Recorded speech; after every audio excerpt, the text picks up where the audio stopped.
Common sense told us that when you put a big tax on something, the people will produce less of it. So we cut the people's tax rates, and the people produced more than ever before. The economy bloomed like a plant that had been cut back and could now grow quicker and stronger.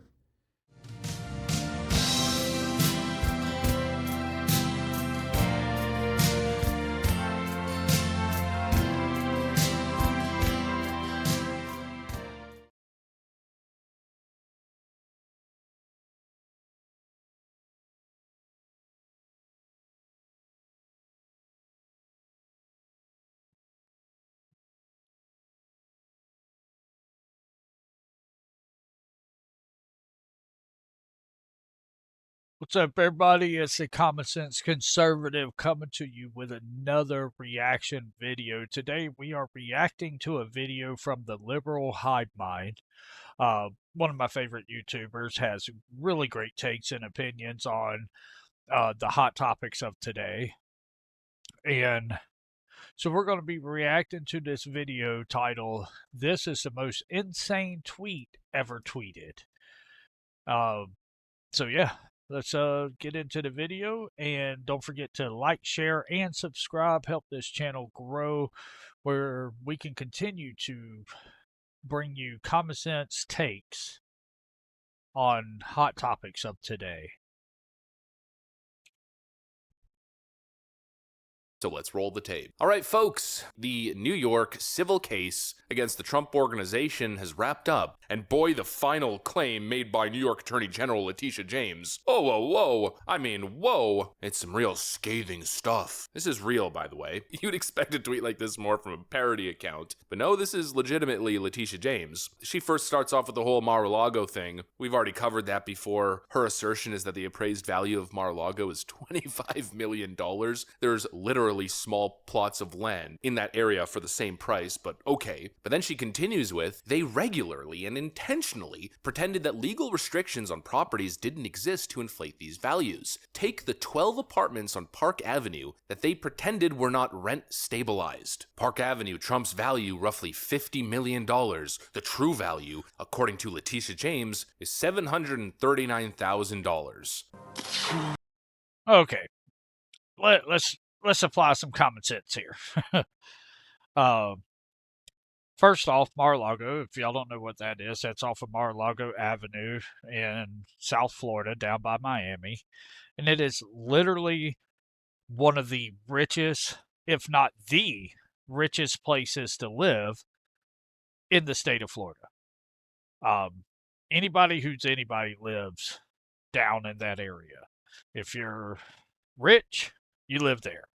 You know, like a small house there, it's like $1 million. You know, so Trump's Mar-a-Lago estate, the Mar-a-Lago resort, is, I don't know, what, 50 small houses? So that's at least 50 million. Then you figure in the golf course, the resort itself, all the rooms inside of the resort, everything to do at said resort, could easily be worth, you know, what Trump is saying. What he says, $700 million easily. And matter of fact, in October, Pulitzer stated that just the land itself is like 300 million. Another real estate mogul said it's 600 million, but the land in the buildings. And excuse me, he went on to say that it could easily exceed $1 billion if billionaires got into a bidding war over it. So Trump's estimation of 700 million is one, twofold. That's what Trump says it's worth. Whether the banks agree to that or not is up to the banks. That's not on Trump. If I sell my house, own 4 acres of land, have a house on it, acre fenced in, 3 acres wild, somebody wants to come buy it from me, $2 million. Well, is it worth $2 million? It is to me. Okay, well, before we buy it for $2 million, we're going to send some property appraisers out. They're going to send the appraisers out. They're going to evaluate it. They're going to say, It's not worth $2 million, it's worth $700,000. I'm going to say, well, then I guess I'm not selling. $2 million or I'm not selling. And they may say, well, we'll be willing to buy it for 1.5. Okay, that's cool. I still think it's worth $2 million. Now, I'm a nobody, right? I don't have any name. I don't have any clout. I don't have any reputation. You know, I don't own buildings all in New York and all over the world. You know, so if I want to sell it, I may have to take the 1.5 because the next offer they make probably be lower. But now let's put ourselves in Trump's shoes. Trump says it's worth $700 million. That's what I want for it. And the banks are like, well, we're going to appraise it. And they come out and appraise it, and they're like, Donald, it's not $700 million. I mean, the whole thing's appraised at $400 million. Even though these clowns are saying it's whatever, 50 million or 25 million. But anyway, and Trump says, yeah, but I was on The Apprentice, super successful. I was president of the United States. You're selling a property with my name on it that I put money into. The golf resort's impeccable. We have, you know, whatever, 500,000 people come and stay in our hotels, in our rooms. The who's who of people in the world come and stay here, and party here, and rent it out. This, that, and the other. 700 million. Now, Trump has clout.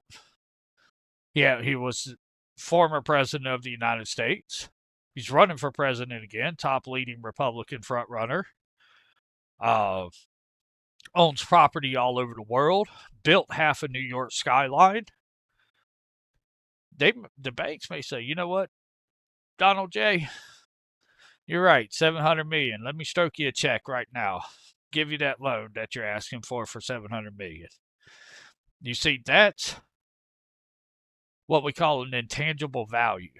If it was me that owned Mar-a-Lago, granted, I probably have some clout, but let's just say me in my current form lucked into the $1 billion lottery or whatever, and I said, hey, I'm buying Mar-a-Lago, and then I want to turn around and say it's worth, you know, $1 billion. They're going to look at me and say, you know, you ain't got no reputation, no clout, no anything. You kind of just won the lottery and bought the place. So, yeah, we're not giving you that. We're going to send appraisers out. It is priced at $400 million. That's what we're going to buy it, you know, give you a loan on it for. So that's the difference between the two. So, secondly, Park Avenue. A studio apartment in Park Avenue goes for $6,000 a month. I'm sure these aren't studio apartments, but I haven't looked them up.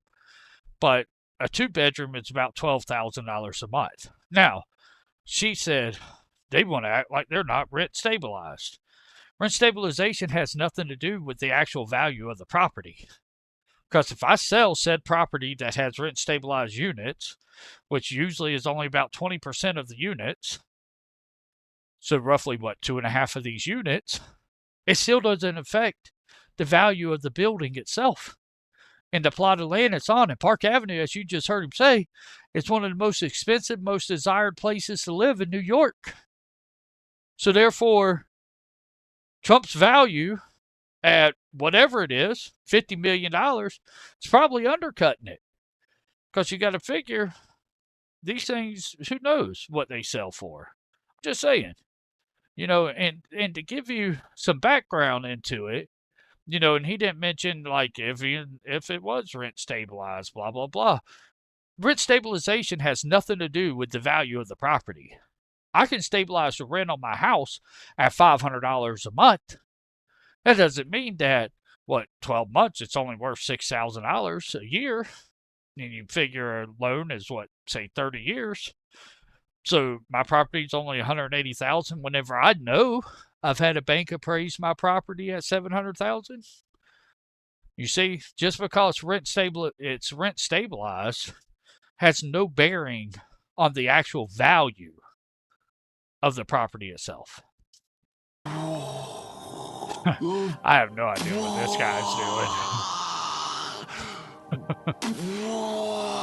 What am I looking at? What am I Yeah. reading? This is the case, folks. Now, I'm not exactly sure what building they're talking about here, but I'm assuming it's the building that Donald Trump owns on Park Avenue, which is Trump Park Avenue, 502 Park Avenue, which is located on the Upper East Side between 59th Street and 60th Street. This is probably one of the most prestigious places to live in New York City. Do a quick little Zillow search, and this is what you'll find. 4,000 square foot condos in that area. There so you go. Comps Right running there. from $27 million to $35 That's million 4-bedroom, 5 each. baths right now, there. obviously, it's not a perfect comparison. $27 million supposedly these a 12 pop. units were rent stabilized. But in what universe, even if rent Trump stabilized, says they're would worth the like property $4 be million appraised at apiece? $60,000 a unit? We're talking about 12 apartments on Park Avenue in New York City. The value of that real estate is incredibly high. None of this makes sense. None of Letitia James's claims ever really made sense. I mean, No. just the thought off the top of my head, if that's the She's case, that those punching 12 out of her units weight are only class worth is a a little less problem. than 800 grand, then the state of New York and New York City theoretically should owe the Trump organization a good chunk of change in property taxes that he clearly overpaid. This is Letitia James's true. big case. I've never seen anything so ridiculous. I've never seen such a grifter in my life. Her Twitter account gives me the creeps, man. It's full on narcissism on full display. But most importantly, it's Trump obsession. Donald Trump made some statements after the trial ended. A little bit of a All right, liberal, I'm going to have to correct you there. It's not Trump obsession. It's Trump derangement. Like, she literally said she was going to run.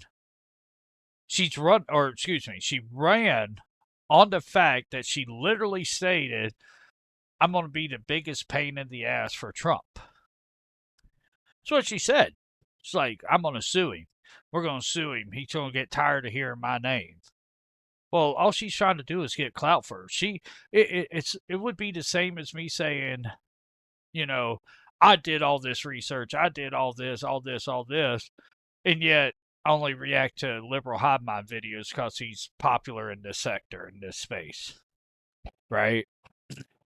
That's clout chasing.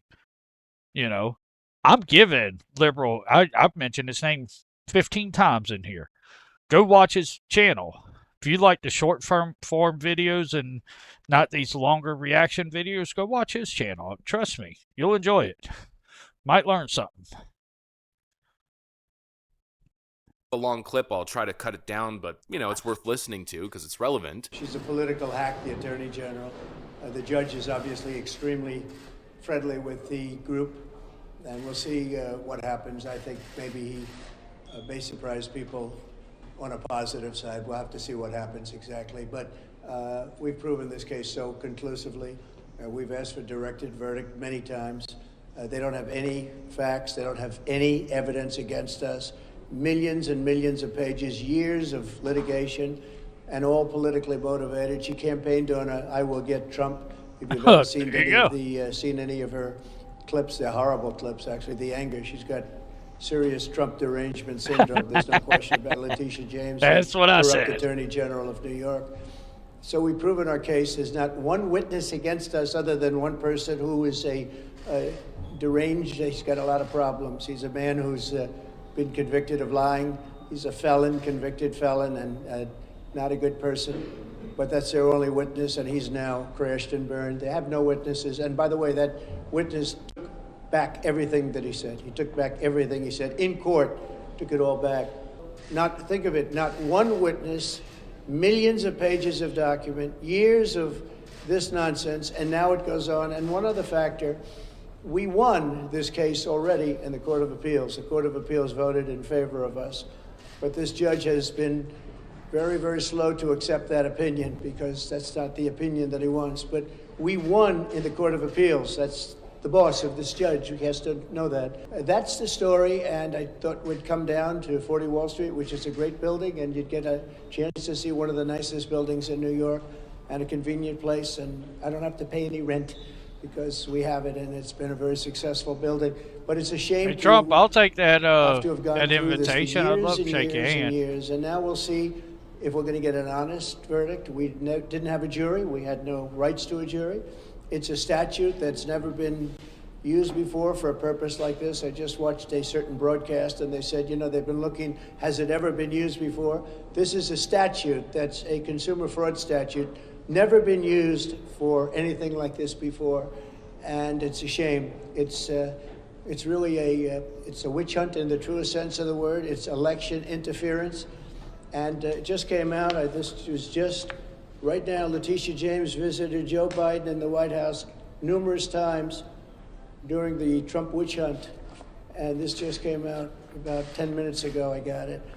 And so it's all a conspiracy to try and get Biden, who can't put two sentences together, trying to get him into office. So I just want to let you know that we have our best poll numbers, we have the best everything, despite this, and maybe because of this, because the people of the United States, all of those people back there, but the people of the United States really get it. They get it better than anybody else. Yeah, please. And once again, whose word are we taking? So I want to comment real quick on the statute that he's talking about. So the consumer fraud statute states that,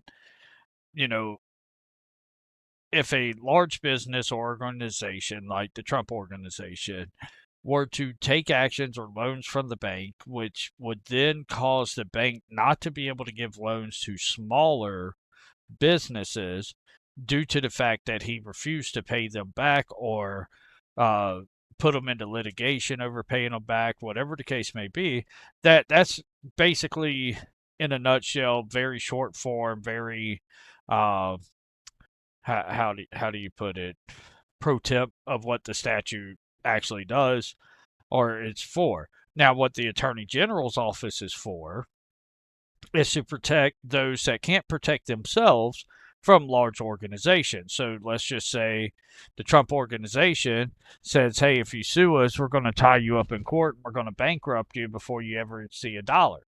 Then the Attorney General should step in. They get federal funding to be able to fight these super large corporations. Last time I checked, I'm pretty sure these banks that Trump borrowed this money from has more money than Trump and is fully capable of defending themselves. So therefore, unless they can't defend themselves, why is the Attorney General, who is punching way out of her weight class, even involving herself in this type of trial? Like, it doesn't make any sense.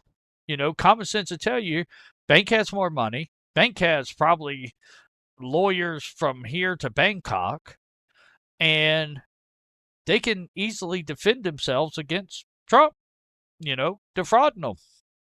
Like, hey, we're going to sue you, Donald J. But they didn't do that. How come the banks didn't do that?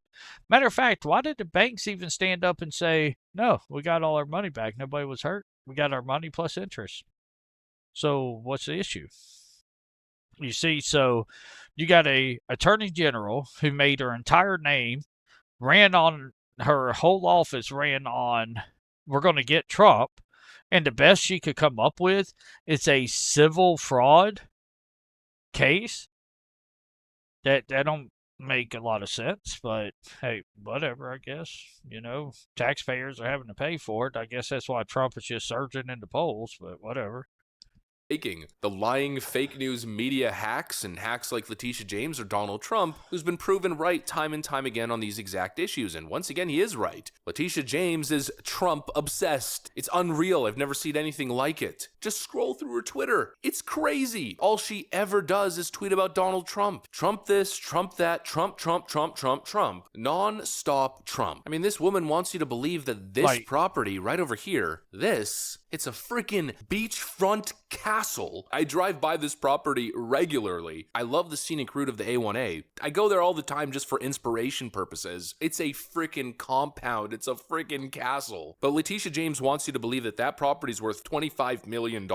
Letitia James legitimately wants you to believe that this property is worth less than a 4,000 square foot condo on Park Avenue in New York City. Make it make sense. Of course you can't, because it obviously doesn't. It makes absolutely no this sense. Is worth the claims are ridiculous, and this case would have never happened if Donald Trump wasn't running for president in 2024. And it's really clear from all these mask-off moments that we see from these leftoids on Twitter. Here's a great example. Bought and paid for Democrat Gen Z shill Victor She writes, hey, MSNBC and CNN, why are you airing Donald Trump's press conference right now? You are giving him free airtime to lie without any fact checks whatsoever. Stop treating him like a normal the fact checks that check all the videos and misinform and lie. put whatever Stop they treating want him in like a from normal presidential candidate. Wikipedia. Yeah, of course, suppress your opponents. Don't Yeah. allow them to defend themselves. No, of course not. Oppress 'em. The only person who's allowed to lie and misinform is apparently Letitia James and the rest of these left-wing corporate hacks. The whole thing's an absolute farce. There seems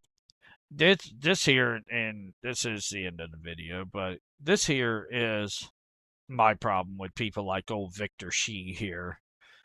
You know, he is saying stop treating him like he's a normal presidential candidate. Well, they're not treating him like a normal presidential candidate. They're trying to sue him into oblivion or indict him into oblivion so he can't run. So, you know, I don't know, 50% of the Republican Party in Iowa and whatever number it was in New Hampshire that, you know, unanimously won, or Donald Trump won the two states, like without, I mean, Nikki Haley didn't even have a puncher's chance in New Hampshire, you know, and none of them had even, they weren't even, they were still in golden gloves, and Mike Tyson's fighting heavyweight championship, or Mike Tyson, Donald Trump is fighting heavyweight championship bouts in Iowa.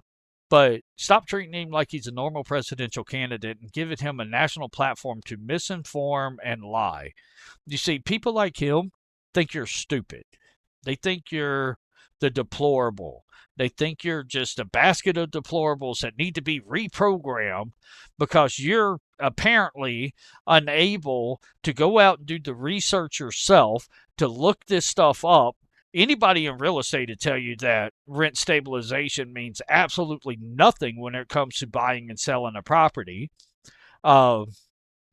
Anybody in real estate will tell you, I would love to buy Mar-a-Lago for 50 mil because I'm going to turn around and sell it for, or 25 mil because I'm going to turn around and sell it for, you know, $800-900 million.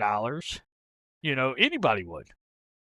And it's cursory searches. You know, it's not deep dive. I need to know every statute of every segment of every arm of the law. No, he's saying you're stupid. He might as well said, stop treating him like a normal presidential candidate because the stupid people might actually learn something. That's what he should have said. Like, all the people are stupid and we are the only ones who can actually tell them what to do. Do you know?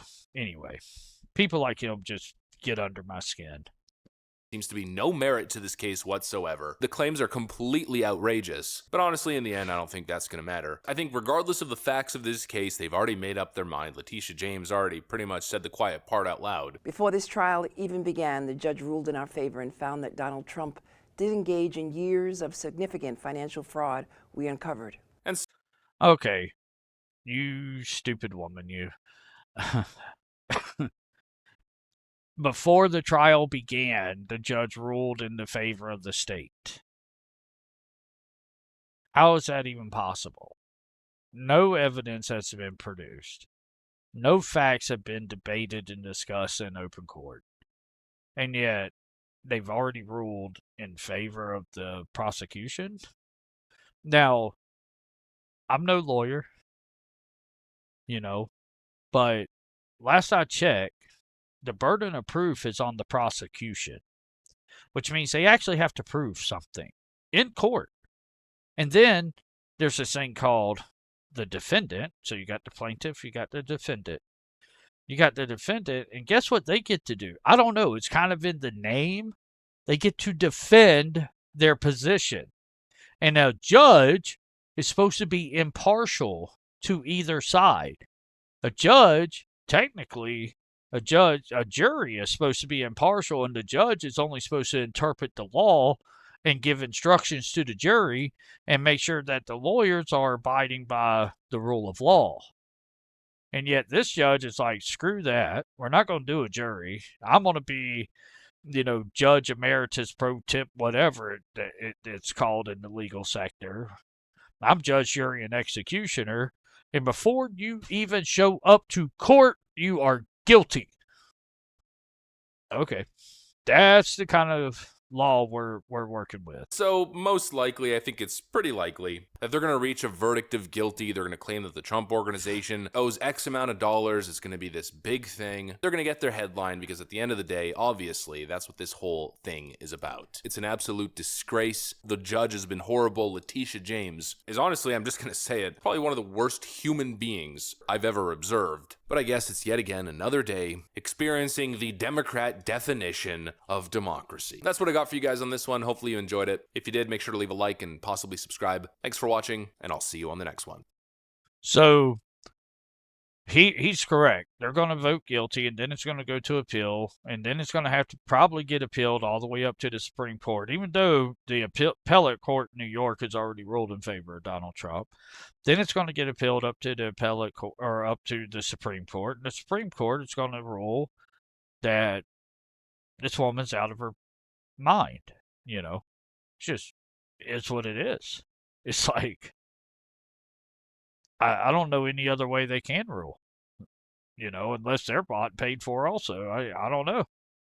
But the problem is these same people say threat to democracy, and yet what they're doing, this judge, how would you like to be a small business owner who says, you know, your little bodega up here in New York is worth, I don't know, $3 million, and this Letitia James says, "Oh, no, wait.